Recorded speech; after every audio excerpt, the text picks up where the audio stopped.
Welcome to the Secure Cloud Executive Briefing with Peter van Eyck, where you will get senior-level insights to help you accelerate and mature your cloud initiatives. In this video, I will introduce you to the 5 elements of cloud security. Let's get going. In the old days, the only IT security that we had was infrastructure security. And you can compare that to a fortress on the top of the hill.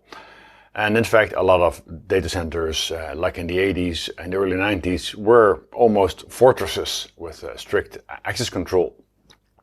Then we started sending data out and back into these data centers, for example, credit card information, and then we started to think about data security. In this picture, you can see this really tiny road into that data center, but by now that road has become a 6-lane highway. And when we started getting the web, we needed to work on application security, and this is where groups like OWASP came in, and our applications were exposed to the web and then they got hacked, basically. Then we see an explosion of the amount of applications, the huge application portfolio that lots of companies had, and it was hard to see where the users were having access. When one user having access to hundreds of applications, how do you govern that? And that requires some kind of user-focused security. And finally, when we get into outsourcing and cloud in particular, it becomes important to have some kind of governance over all these suppliers, really. So let's have a look at how cloud addresses, or potentially addresses, each of these elements of cloud security. Let's get back to infrastructure security. Now, we outsource a lot of infrastructure and an infrastructure as a service provider, and that means that we have to rely more on controls than on ownership as a way to apply security controls. We want somebody else to do the right thing instead of just relying on the fact that it is on our premises and that therefore automatically the right thing happens.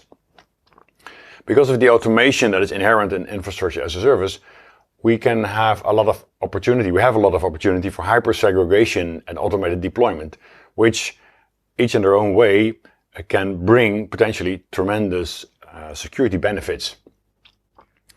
Moving on to data, encryption is almost required. Again, we need to have some kind of automation of that because we will be needing key management at scale. And this is actually something that people are still quite struggling with.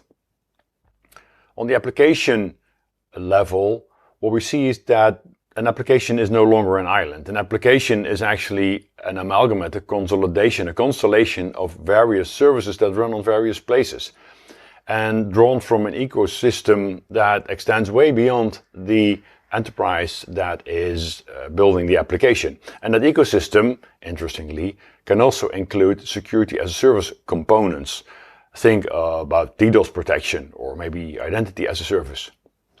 The other thing is we've seen in the application space is that site reliability engineering, architecting for failure, and DevSecOps are ways to radically improve the quality of applications while at the same time accelerating feature velocity because of the automation of the continuous delivery pipeline. And this is really something that is enabled by cloud characteristics, even though you can do it in your own private cloud environment. For user security, really the only way to go is to have some kind of federated identity management. And this, in my opinion, is one of the few really new technologies and cloud, and even that you can debate. On the user level, on the user security level, what you have to do is think through how you do account segregation and role segregation and automate a lot of the provisioning and deprovisioning of those users and the user access rights. In a way, identity is the final perimeter. If everything else works as advertised, then the only thing that you can mess up is user access rights by making them too wide, for example. Then finally, on the governance level, we have to work with a lot of providers. That means that we have to have service level agreements with them, included in the contracts. We will have to have an exit plan, and we will have to think about some kind of continuous monitoring and logging of all those providers and contractors and subcontracting services. So this sums up what, in my opinion, are the 5 major elements of cloud security, somewhat in historical or chronological order of appearance. And really, cloud security is understanding all of these in a lot of detail. Thank you for watching the Secure Cloud Executive Briefing with Peter von Egg. For more information, go to www.clubcloudcomputing.com.